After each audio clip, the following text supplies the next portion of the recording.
여러분 안녕하십니까?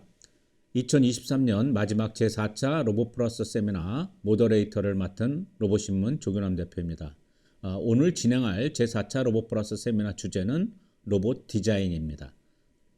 이제 우리는 로봇 일상화 시대에 살고 있습니다. 다양한 로봇들이 등장하면서 우리 삶의 질을 높여주고 있고 로봇과 인간과의 상호작용은 점점 중요한 화두가 되어가고 있습니다. 이러한 시대적 흐름에 발맞춰 오늘 첫 시간에는 서비스 로봇에서의 인간 로봇 상호작용 중요성에 대해 알아보고 두 번째 시간에는 서비스 생태계 관점에서 로봇 개발을 어떻게 해야 하는지에 대해 알아보고자 합니다. 먼저 첫 강연은 서비스 로봇에서의 인간 로봇 상호작용 중요성을 주제로 A로봇 엄윤설 대표님께서 해주시겠습니다.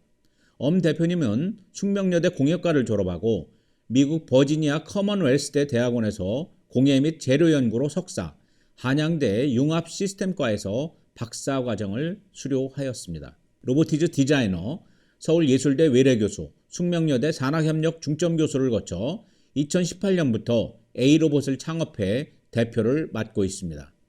그럼 엄 대표님 강연을 청해 듣도록 하겠습니다. 네, 안녕하세요. 저는 A로봇의 대표 엄윤설입니다.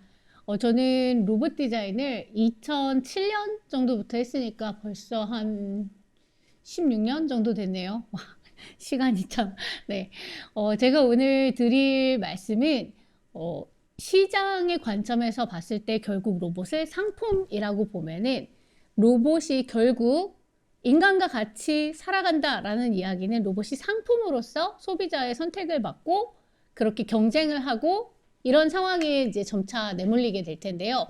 그때 로봇의 디자인 그리고 특히 더 중요하게는 사실 제가 전공하고 있는 게 또 HRI거든요. 그래서 로봇의 디자인과 그다음에 HRI, 휴먼 로봇 인터랙션의 관점에 있어서 어떠한 포인트를 잡아야 이런 로봇 시장이라는 곳에서 경쟁력이 있는 상품으로서 로봇이 가치매김할 것인가에 대해서 이야기를 좀 해보려고 합니다. 먼저 이런 이야기를 좀 시작을 해볼게요. 자, SNS 많이들 사용을 하시죠. 저도 사용을 하고 있는데 SNS가 지금 우리 시대에 이렇게 크게 인기를 끌기 시작한 게 그렇게 오래된 건 아니에요. 몇 년? 뭐 한 10년이나 됐으려나요? 네. 근데 SNS의 최대 승자라고 일컬어지는 게 있습니다. 그게 누군지 아실까요? SNS의 최대 승자는 고양이입니다. 네. 잘 생각을 해보시면은 고양이라는 생명체가 SNS가 이렇게 크게 활성화가 되기 전까지 고양이는 일종의 배드오멘, 그래서 즉 나쁜 일이 발생하기 직전에 나타나는 무언가로서 약간 그런 문화적인 컬처럴한 의미를 가지고 있었어요. 그렇기 때문에 사실은 고양이는 아무 죄가 없음에도 불구하고 고양이라는 생명체를 굉장히 싫어하시는 분들, 무서워하시는 분들이 되게 많았죠. 그런데 SNS가 확산이 되면서 사실은 이 친구들의 그런 귀여운 모습이라든가 어리숙한 혹은 바보 같은 이런 모습들이 동영상을 통해서 이렇게 SNS를 통해서 쫙 퍼지면서 사실은 굉장히 이렇게 뭐랄까 수혜를 본 대상이 바로 고양이가 된 거죠. 그래서 지금 보시면 이 친구들이 잘하는 게 있어요.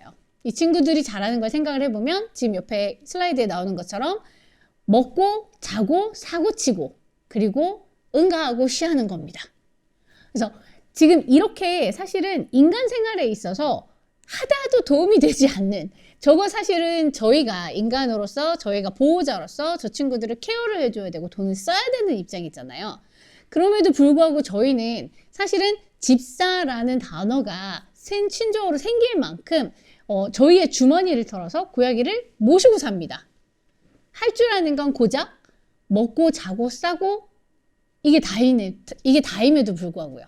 근데 그럼에도 불구하고 저희는 큰 돈을 들여서 모시고 살죠. 근데 그렇게 하는 데에는 이유가 있습니다. 그렇게 하는 데에는 사실은 얘네들이 하는 행동이 치명적으로 귀엽다라고 인식이 되고 있기 때문이거든요. 이거는 어떻게 이어지냐면 이렇게 지금 반려동물 시장의 아주 폭발적인 확장으로 이어지게 되죠. 그래서 아마 많이들 들어보셨을 거예요. 요즘에는 그 고양이용 간식 중에서도 뭐 보약에 가까운 것들도 있고요.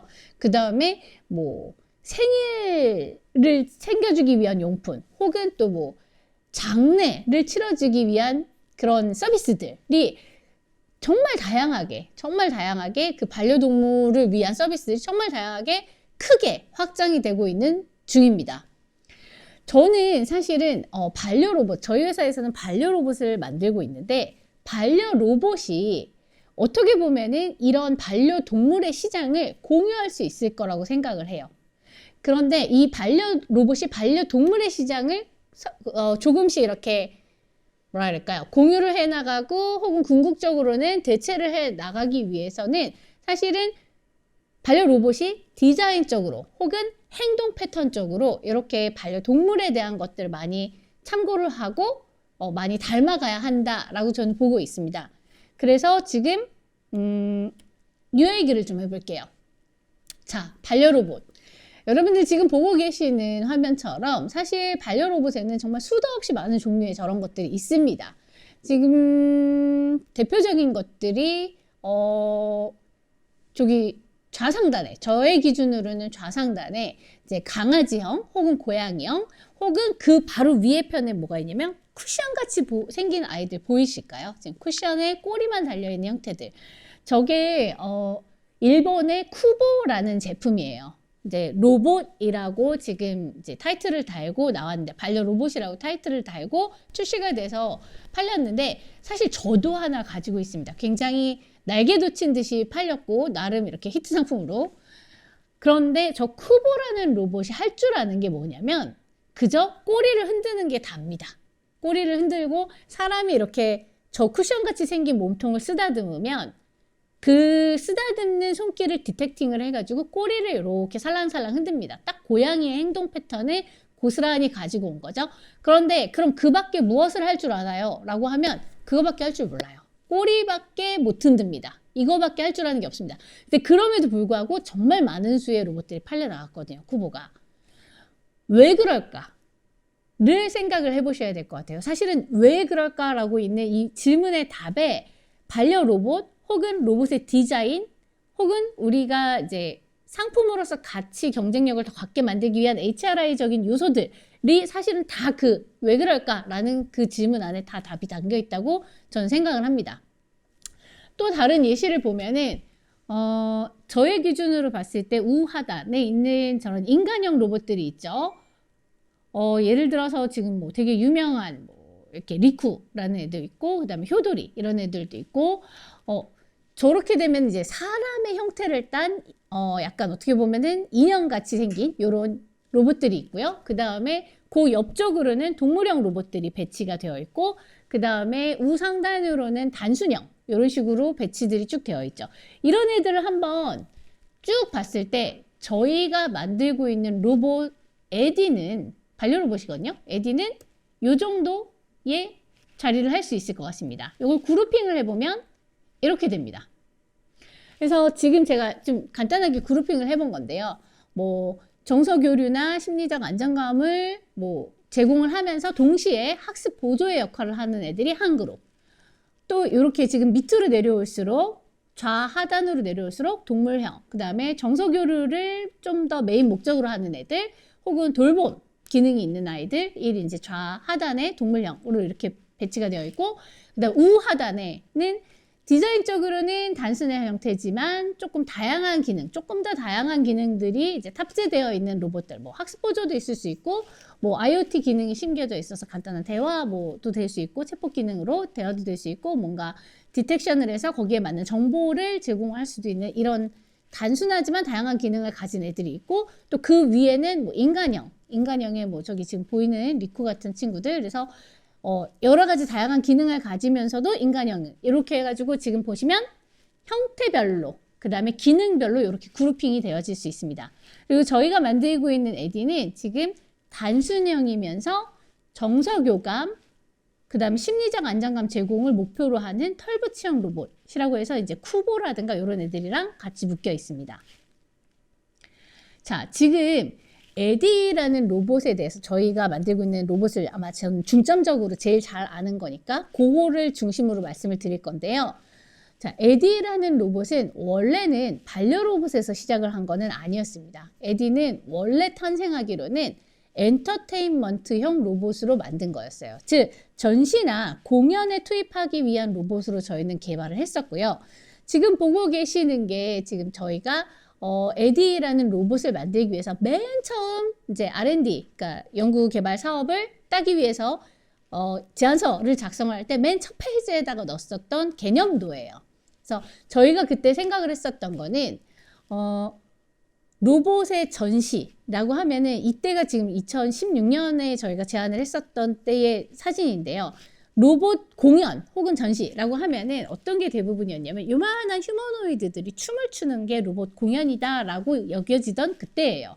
그래서 저희는 뭔가 새로운 시도를 한번 해보고 싶었습니다. 그래서 하나의 시나리오를 짜고 그 시나리오에 맞춰서 공간을 아예 디자인을 하고 그 공간을 사람들이 입장을 하게 되면은 로봇이 인간 관람객과 로봇 한 대가 1대1로 짝이 되어서 저희가 그 공간 안에 꾸며놓은 여러 가지 게임들을 단계별로 격파를 하고 그리고 나가면서 로봇을 반납하는 그런 형태의 공연을 한번 구상을 해본 거였습니다.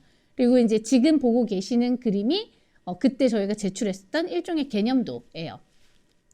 이때 저희가 생각했었던 게 뭐냐면 오케이, 로봇이 공연에 투입이 되기 위한 엔터테인먼트 로봇이고 그리고 이 친구가 어쨌든 간 공연이라는 건 하나의 컨텐츠고 컨텐츠로서 오래도록 사람들에게 사랑을 받고 롱런을 하려면 무엇이 필요할까라는 생각을 한 거죠. 그런데 저희는 어떻게 생각을 했냐면 결국 콘텐츠가 롱런을 하고 오랫동안 사랑을 받으려면 결국은 주인공인 로봇이 사람들로부터 애정을 받아야 되는 거였어요. 그래서 저희가 거의 집착에 가깝게 연구를 막 파고 들어갔었던 게 뭐냐면 어떻게 하면 가장 짧은 시간 안에 로봇과 사람 사이에 가장 강력한 애착 관계를 형성할 수 있을까? 여기에 대해서 집중적으로 연구를 하게 됩니다. 그래서 사실 그때는 HRI, 그러니까 2016년만 해도 HRI라는 단어가 이렇게 널리 사용되고 있지는 않았어요. 그때만 해도 HCI가 되게 많이 이렇게 퍼져 있는 단어였고 HRI는 그렇게 이제 사람들이 잘 모를 때였는데 저희가 생각했었던 게 정서적 HRI더라고요. 그래서 로봇과 인간 사이의 상호작용, HRI가 존재하는 컨텐츠를 만들기 위해서 어떻게 우리는 접근을 할 건가에 대한 연구를 한 거고 결국은 사실 사람들에게 이 로봇이 주인공으로서 사랑을 받으려면 어떻게 행동을 하고 어떻게 디자인되면 될까? 여기에 이제 집중을 하게 된 겁니다. 그래서 저희가 동물과 동물 사이에 애착이 형성이 되고 또 연대감이 강화가 되는 행동 패턴들이 있어요. 그래서 그 행동 패턴들 중에서 대표적인 행동 기제 3가지를 꼽아서 그거를 로봇식으로 변형을 해서 로봇에게 입력을 합니다. 그 대표적인 것 중에 하나가 지금 맨 위에 보고 계시는 털고르기예요. 털고르기는 예를 들어서 대표적으로 원숭이류들이 이렇게 서로 막 이도 잡아주고 막 이러잖아요. 근데 사실은 이 행동들이 털을 고르는 이 행동들이 그냥 이렇게 뭐랄까 해충을 잡는 그런 목적이라기보다는 이 행동을 통해서 사실 서로의 연대감을 증진을 시키고 그리고 스트레스를 경감을 하는 효과가 있다고 합니다. 그래서 털고르기, 오케이, 털고르기를 우린 넣어야 되겠다. 그럼 이걸 어떻게 할 것인가 라고 하다가 고민을 하다가 저희는 이거를 디자인적인 요소로 풀어와서 오케이, 털붙이 로봇으로 디자인을 해보자. 로봇이 털 가죽을 뒤집어 쓰고 있는 형태로 만들어보자 라고 해서 적용을 합니다. 그 다음에 두 번째는 각인 효과인데요. 각인 효과는 보통 어떻게 이해를 하시냐면 아기 오리가 엄마 오리를 따라가는 거, 이거를 각인 효과라고 생각을 하시죠. 맞습니다. 이게 각인 효과가 맞습니다. 근데 이때의 핵심은 보는 사람의 프레임이 밖에 제3자의 시선으로 보고 있다는 거예요. 아기 오리가 엄마 오리를 따라가는 거, 이 행동, 이게 각인 효과죠. 프레임을 놓고 보면. 그런데 아기 오리 사이와 아기 오리와 엄마 오리 사이에서 애착이 형성이 되는 거지. 그걸 바라보고 있는 나하고 저 오리들 사이에 애착이 형성이 되는 건 아니잖아요. 그렇기 때문에 저희는 이 각인 효과를 적용을 하기 위해서 시각을 바꿔줄 필요가 있었어요. 즉 아기 오리의 입장에 로봇을 대입을 시키고 그 다음에 엄마 오리 입장에 사용자를 대입을 시키는 거죠. 그래서 사용자의 시각에서 로봇을 바라봤을 때 로봇이 나를 따라오게끔 만드는 겁니다. 그렇게 만들어서 각인 효과를 이제 그 행동 기제를 로봇에 적용을 한 거고요. 마지막 행동 기제는 협력 사냥인데 이거는 보통 이제 포유류들 중에서 객과의 동물들에게서 많이 나타나는 행동 패턴으로 뭐 하나의 사냥감을 놓고 같이 협업을 하면서 연대감을 키우는 그런 것을 이제 협력 사냥이라고 하는데 저희는 이걸 어떻게 풀었냐면 로봇과 사람이 관람객이 사용자가 함께 풀어내야 하는 미션을 주는 겁니다. 게임의 형태로. 그리고 그 게임을 같이 소화를 하면서 로봇과 나 사이에 연대감이 생길 수 있도록 그렇게 유도를 해주는 거죠. 네, 저희가 맨 처음에 구상을 했었던 그 공간의 디자인이에요. 그러니까 저희는 시나리오 자체를 오케이, 우리 로봇의 이름은 에디고 이 로봇은 저 멀리 우주 어딘가에 살고 있어. 그리고 지금 여러분들이 있는 곳은 하나의 뭐 우주 기지고 이 행성에 세워진 외계 행성에 세워진 우주 기지고 지구 대원인 우리 어린이들이 혹은 사용자가 이 우주 기지에 와서 에디를 만나고 지금 보이고 계시는 대로 1단계, 2단계, 3단계, 4단계 이렇게 게임을 쭉 깬 다음에 나가면서 로봇을 반납. 이렇게 저희가 생각을 하고 공간을 디자인을 한 겁니다. 그리고 저희가 이제 1, 2, 3, 4단계를 로봇이랑 같이 깨기 위해서 게임을 만들었어야 했는데요. 그 게임은 이런 거 많이 보셨을 거예요. 실가명 미디어 아트. 그래서 인터랙티브 미디어 아트 혹은 인터랙티브 디지털 아트라고 불리는 거고 뭐 실가명 뭐 전시물 이렇게도 많이들 부르는데 지금 보고 계시는 대로 이렇게 뭔가를 터치를 하면은 뭐 거기에 화면이 이제 변화를 한다든가 이런 것들 지금 보고 계시는 요 지금 꽃이 피는 콘텐츠를 그대로 지금 저희 에디라는 그 로봇을 위한 하나의 공연 콘텐츠에다가 저희가 그대로 집어넣어 놓습니다.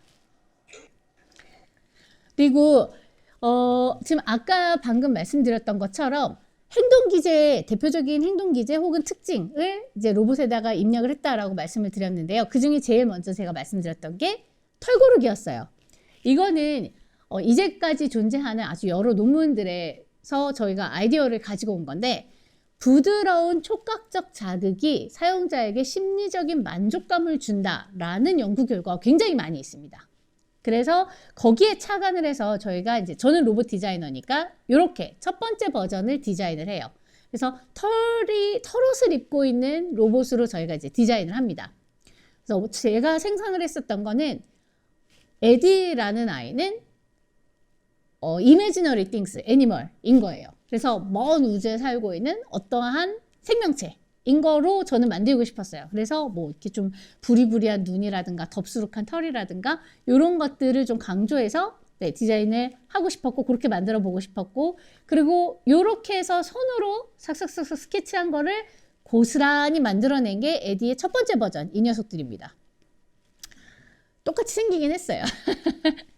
네, 둥그런 눈에 덥수룩한 털에 이렇게 세모 모양의 다리에 이렇게 똑같이 생기긴 했는데 솔직히 제가 로봇 디자인을 지금 10몇 년째 하고 있는데 이렇게 해서 결과물이 나오고 나니까 조금 이제 좀 만족스럽지가 않더라고요. 생각했던 것만큼 예쁘지가 않았어요. 그래서 고민하다가 그 다음에 두 번째 버전을 2세대를 만들 때는 이렇게 디자인을 변경을 합니다.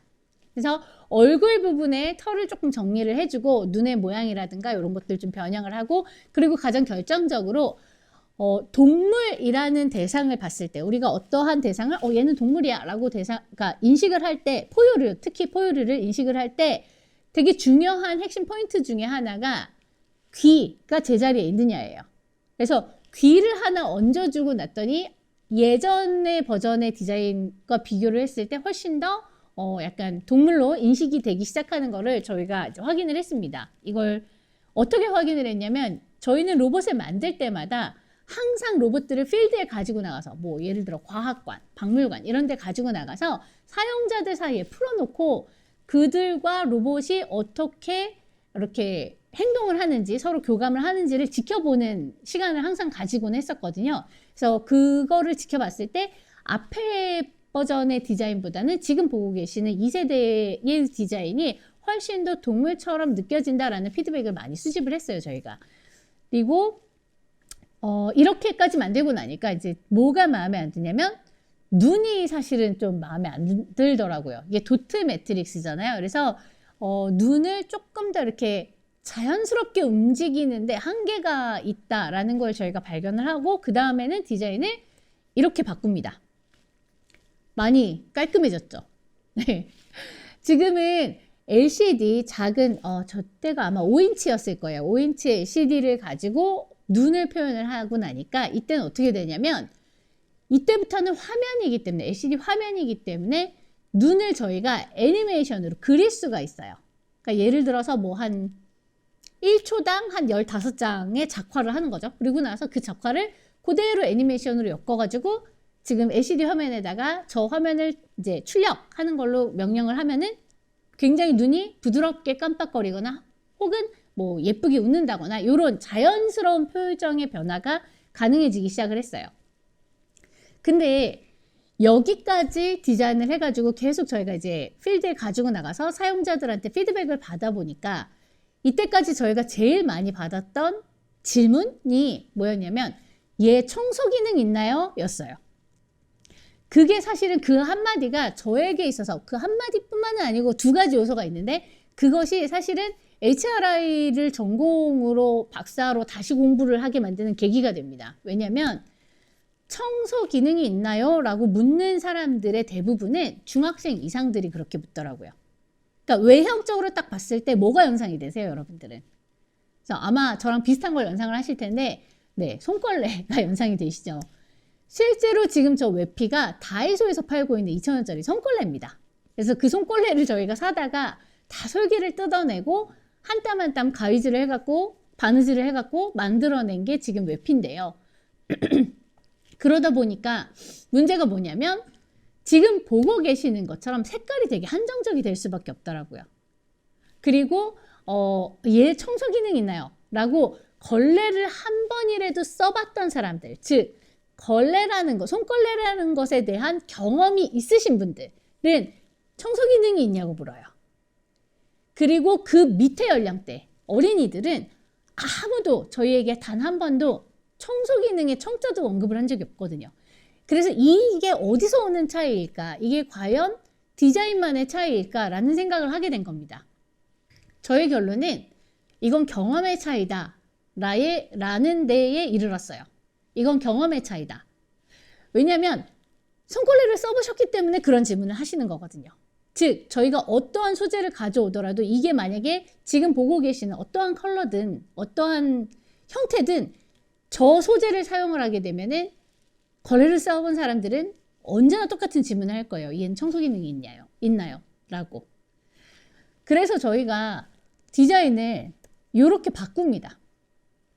네, 많이 달라졌죠. 굉장히 큰 점프입니다. 그래서 일단은 눈에다가 컬러를 넣기 시작을 했고요. 그 다음에 눈에다가 컬러를 넣은 이유는 외형의 컬러를 단순화를 하는 거죠. 그래서 흰색에 이제 동대문이나 이런 데서 쉽게 구할 수 있는 원단으로 저희가 소재를 바꿉니다. 바꾸고 그 다음에 컬러가 단순해졌기 때문에 다른 데에 포인트, 액센트를 주기 위해서 눈이라든가 이런 데에 컬러를 주고 그 다음에 제일 중요한 거는 사용자에게 내 로봇이 더 특별한 존재로 여겨지게 만들려면 결국 아이덴티피케이션이 필요합니다. 즉 개인화가 필요하거든요. 그래서 그 개인화를 위해서 지금 머리에 보면 약간 저희 하얀 로봇인데 약간 분홍색으로 보이는 게 있으실 거예요. 그게 뭐냐면 거기에 이제 LED 스트립을 이용해서 그 부분에 컬러를 한 줄 딱 줍니다. 그래서 공연장에서 로봇을 저희는 생산할 때 로봇을 다 똑같은 형태로 생산을 해도 그 LED 컬러를 저희가 코드로 바꾸는 순간 개인화가 이루어져요. 그래서 공연장에서 로봇을 만나는 사람마다 오케이 내 로봇은 노란색, 노란색이 나한테 특별해. 혹은 내 로봇은 분홍색, 분홍이는 나한테 특별해. 이렇게 되는 거죠. 저희는 현재 지금 에디라는 로봇의 8세대를 만들고 있습니다. 이 얘기는 뒤에서 조금 더 보여드릴게요. 아까 이야기로 돌아가서 저희가 지금 1, 2, 3, 4세대, 1, 2, 3세대, 3세대 로봇을 만들 때까지는 네, 손걸레 원단을 그대로 사용을 했다고 말씀드렸잖아요. 그때 저를 굉장히 고민시켰던 게 하나 있었는데 그게 뭐였냐면 컬러였어요. 컬러가 이렇게까지밖에 없습니다. 하나, 둘, 셋, 넷, 5가지죠. 5가지 컬러. 5가지 컬러만 존재하는 이유는 네, 다이소에서 팔고 있는 손걸레 색깔이 저게 다였습니다. 그래서 저희가 확보할 수 있는 연단이 저게 다였어요. 그렇기 때문에 5가지 컬러밖에 만들 수가 없었고, 그러다 보니까 뭐가 고민이었냐면 공연장에서 어린이들이 서로 분홍색 같겠다고 써면 어떡하지? 서로 노란색 같겠다고 써면 어떡하지? 즉 자기가 원하는 컬러가 자기한테 안 주어졌을 때 거기서 갈등이 일어나면 난 그걸 어떻게 풀어낼까라는 고민을 했습니다. 근데 되게 재밌는 게 공연장에 들어가면은 로봇이 이제 5대가 쭉 도열을 해 있고 관람객들, 사용자가 5명이 쭉 나란히 씁니다. 그리고 나서 저희가 큐 사인을 보내면 로봇이 각자 주인으로 지정된 사람을 따라가게 되어 있거든요. 그런데 예를 들어서 뭐 연두색 로봇, 연두라는 아이가 나를 향해서 오는 순간, 즉 연두라는 아이가 나를 선택을 해서 나에게 와주는 순간 그 친구한테는, 그 사용자한테는 다른 색깔은 안중에도 없는 상태가 되더라고요. 저희가 그걸 되게 흥미로운 지점을 발견을 했습니다. 즉 로봇과 나 사이에 특별한 커넥션이, 특별한 관계가 형성이 되는 순간 색깔 같은 거는 아무런 장애가 되지 않더라는 걸 발견을 한 거죠. 그래서 인간의 애착 형성을 유도하기 위해서 어떻게 하면은 로봇의 행동 패턴을 만들어낼 것인가에 대한 연구, 거기에 흥미를 느끼고 제가 그래서 HRI를 연구하는 연구자의 길로 들어서게 됩니다. 지금 보고 계시는 영상은 지금 과천과학관, 국립과천과학관에서 저희가 시연을 했을 때의 모습인데요. 지금 보시면은 로봇 한 대가 사람 한 사람을 따라가게 되어 있죠. 지금 보시는 것처럼. 그리고 1대1로 매칭이 되어서 저희가 그 공간 안에 꾸며놓은 게임들을 다 이제 로봇이랑 같이 수행을 하고, 저렇게 뭐 보물찾기도 하고, 혹은 슈링 게임도 하고, 혹은 또 탈출 게임도 하고, 이런 식으로 저희가 꾸며놓은 게임들을 다 마무리를 하고 나가면서 저희한테 로봇을 반납하고 가는 형태였습니다. 이때가 2018년도인데 이 공연을 할 때, 이게 지금 마지막 장면이거든요. 그래서 마지막 장면에 저렇게 탈출 게임을 하는 겁니다. 그때 저희가 이제 로봇을 보호해서 뭐 위험한 바다를 건너가 주세요, 뭐 이렇게 주문을 했거든요. 근데 이 게임을 전체 런타임이 한 15분 정도 되는데, 이 15분이 끝나고 나면 저렇게 작별을 하고 가야 되는데 친구들이 안 가는 거예요, 아이들이. 그게 사실은 저희한테는 제일 힘든 지점이었고 제일 고무적인 그런 팩터였어요. 왜냐면 이게 어쩌면 진짜 사업성이 있을 수도 있겠다라는 생각을 확신을 갖게 되었고, 네, 그래서 저희가 A로봇이라는 회사를 만듭니다. 에디 덕분에. 요거는 저희가 2019년도 10월 달에 상암동에, 지금은 이름이 바뀌었습니다만 그때 당시 DMC 홍보관이라는 곳에서 한 비즈니스 데이로 15일, 그러니까 대략 한 3주 정도 저희가 시연을 했었습니다. 그때 당시에 찍었었던 사진들이에요. 근데 이 DMC 홍보관이라는 곳이 어떤 곳이었냐면 하루 일평균 방문객이 한 10명 정도 되는 곳이었거든요. 근데 저희가 여기서 에디라는 로봇을 가지고 이렇게 잠깐 공연을 좀 했었고, 한 15일 정도 했었고, 이때 동안에 저희는 별다른 광고를 한 게 없어요. 별다른 광고를 하지 않았음에도 불구하고 관람객 수가 일평균 관람 수가 12배가 증가를 했고요, 평균적으로. 그 다음에 N차 관람이 일어나는 거를 저희가 발견을 했습니다. 그리고 이게 저희를 가장 흥분하게 만들었던 요소인데, 대성통곡하는 아이들이 있더라고요. 이때 당시에 공연이 런타임이 한 25분 정도였어요. 굉장히 짧은 시간인데 이 짧은 시간 동안에 에디라는 로봇에 대해서 애착을 형성을 하고 이미, 그리고 집에 가지 않겠다고 땡깡을 부리면서 대성통곡을 하는 친구들이 생기기 시작을 한 거죠. 저희가 굉장히 고무적이었습니다, 이때. 그래서 2020년에는 저희가 경남 마산 로봇랜드에 에디만을 위한 상설관을 설치를 했고요. 이때 지금 보고 계시는 사진처럼 이게 한 140평 정도 됐었던 걸로 저는 기억을 하는데, 공간이 틀릴 수도 있습니다만 로봇은 72대, 그리고 인터랙티브 콘텐츠는 한 4종 정도, 게임 콘텐츠를 한 4종 정도 집어넣어서 네, 전체 상설관을 완성을 했습니다. 저희는 이때 상설관을 설치를 하면서, 그리고 혹은 그 전에 DMC에서 시연을 하면서 발견을 했었던 게, 이게 어쩌면 공연용 엔터테인먼트 로봇이 아니라 반려로봇으로서 가정에 들어가도 어떻게 보면은 이게 승산이 있겠다라는 판단을 했습니다. 그래서 지금 작년이죠. 2022년도에 지금 반려로봇, 산업부에서 나온 반려로봇 그 R&D 과제를 저희가 수주를 해서 지금 수행을 하고 있고, 지금 맨 마지막에 보고 계시는 지금 애니메이션으로 표현되는 저 녀석이 에디 8세대, 에디 8입니다. 저희가 지금 만들고 있고요. 에디 8이 해야 되는 임무라고 할까요? 역할들은 지금 보시는 것처럼 수신호 인식, 이제 손으로 제스처로 수신호를 하면 얘를 인식을 해서 거기에 맞는 행동을 하는 수신호 인식. 그 다음에 체표 면적의 50% 이상을 그 감각을 느낄 수 있게 만드는 거. 그 다음에 사회적으로 위기 신호 인식, 이제 쓰러짐이라든가 이런 위기 상황을 인식을 해서 바깥으로 구조 요청을 할 수 있게 해야 하고, 그 다음에 사용자의 표정 인식, 뭐 예를 들어서 저렇게 슬픈 표정이다 그러면은 판단을 하고 거기에 맞는 대응, 저렇게 뭐 위로를 제공을 한다든가 이런 식으로. 그 다음에 소리 인식, 그리고 사용자의 시선이 가는 방향을 추종하는 시선 추종. 그 다음에 사회적인 제스처 인식, 그러니까 이런 뭐 포옹이라든가 이런 것들을 모두 인식을 하고 거기에 맞게 대응을 하는 행동을 제공을 하는 기능이 탑재가 됩니다. 그리고 지금 보시는 것처럼 뭐 자율주행 당연히 수행을 해야 되고, 그 다음에 자동 충전까지 저희는 만들려고 지금 개발을 하고 있습니다. 정리해보면 대략 이렇습니다. 그래서 지금 저희가 이렇게 로봇의 행동 패턴들을 만들고 있는 것 중에서 사용자의 애착을 이끌어내기 위한 행동 패턴 디자인에는 가장 중요한 게 옆에 지금 보고 계시는 사용자 시선 추적 및 대응이 있습니다. 이런 게 뭐냐면 심리학에서, 인지심리학에서 분야에서 보면은 Theory of Mind라는 게 있습니다. 즉 공감의 첫 단계로 일컬어지는 건데요. 내가 보는 걸 로봇도 같이 보는 거예요. 그래서 내가 책을 보면 로봇도 내 시선이 꽂히는 게 책, 그러면 로봇도 책 쪽을 바라보게. 혹은 책을 보다가 밖에 새가 있네, 그럼 새를 딱 보면 내 시선이 가서 꽂히는 곳이 창밖, 새면은 로봇도 같이 볼 수 있게끔. 그래서 시선 추종을 해줘서 Theory of Mind에 의거해서 시선 추종을 할 수 있는 그런 기능들을 탑재를 하려고 하고 있고요. 그 다음에 외형 디자인으로는 굉장히 어리게 보여지도록, 어리게 인식되도록 뭐 눈의 크기라든가 뭐 전체적인 체구, 덩치라든가 혹은 뭐 털의 소재라든가 이런 것들을 이제 디자인적인, 외형 디자인적인 측면에서 모두 선택을 하였고, 그리고 또 대신에 보이는 게 어리다고 해서 기능 자체가 어리면 안 되잖아요. 그렇기 때문에 실제로는 똑똑한 로봇, 즉 사회적 신호 인식이나 대응에 강하고 또 가림이라든가 이런 그런 이제 좀 안 보이는 상황에서도 조금 그러니까 비전 인식에 있어서 강한 강점을 가지는 인공지능을 만들려고 지금 같이 연구를 하고 있습니다.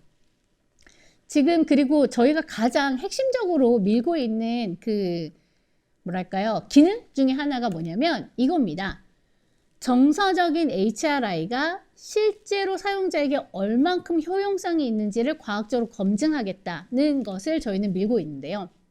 저희 이제 같이 연구를 하는 컨소시엄 중에 가톨릭대에 그 뇌인지 공학 하시는 분들이 있어요. 그래서 이분들이 fMRI를 이용을 해서 그 로봇과 사용자 사이의 상호작용에 대해서 그 상호작용이 일어날 때 그 fMRI를 붙이고 찍어서 뇌의 어떤 부분들이 반응을 하는지 혹은 또 행동 반응을 어떻게 하는지에 대한 것들, 그런 데이터를 저희가 가지고 와서 지금 보시는 것처럼 로봇과 그 사용자가 정서적으로 상호작용할 때 이게 얼마만큼 효용성이 있는지 그 척도, 스케일링을 하려고 그 척도를 만드는 작업을 지금 하고 있습니다. 에디 8세대는 지금 이렇게 이 정도까지는 완성이 되어 있습니다. 사이즈는 전작에 비해서 많이 커졌고, 그 다음에 눈 부분의 얼굴이 많이 달라졌고요. 그리고 지금 보시는 것처럼 귀라든가 혹은 몸통 자체를 따로 움직일 수 있게 저희가 설계를 변경을 하고 있고요. 그 다음에 체표면에 여기저기 몸에 어디를 만져도 얘가 디텍션이 될 수 있도록 저희가 이제 센서라든가 이런 것들을 이제 센싱 작업을 조금 신경 써서 하고 있습니다. 즉, 이렇게 생긴 로봇이 곧 상품으로서 반려로봇으로서 시장에 나가기 위한 준비를 하고 있는 게 지금 저희가 하고 있는 작업입니다. 드리고 싶은 말씀은 여러분, 결국 로봇이 상품으로서 소비자의 선택을 받으려면 결국은 소비자가 기꺼이 지갑을 열고 돈을 지불을 할 수 있는 그 포인트들을 잡아서 그 포인트들을 디자인으로 혹은 뭐 HRI적인 요소로 혹은 뭐 행동 패턴으로 다 로봇에 녹여 넣어야 한다라는 말씀을 드리고 싶었고요. 저희는 그 관점에서 로봇을 이렇게 디자인을 하고 있다라는 말씀을 드리고 싶었습니다. 제가 준비한 이야기는 여기까지입니다. 감사합니다.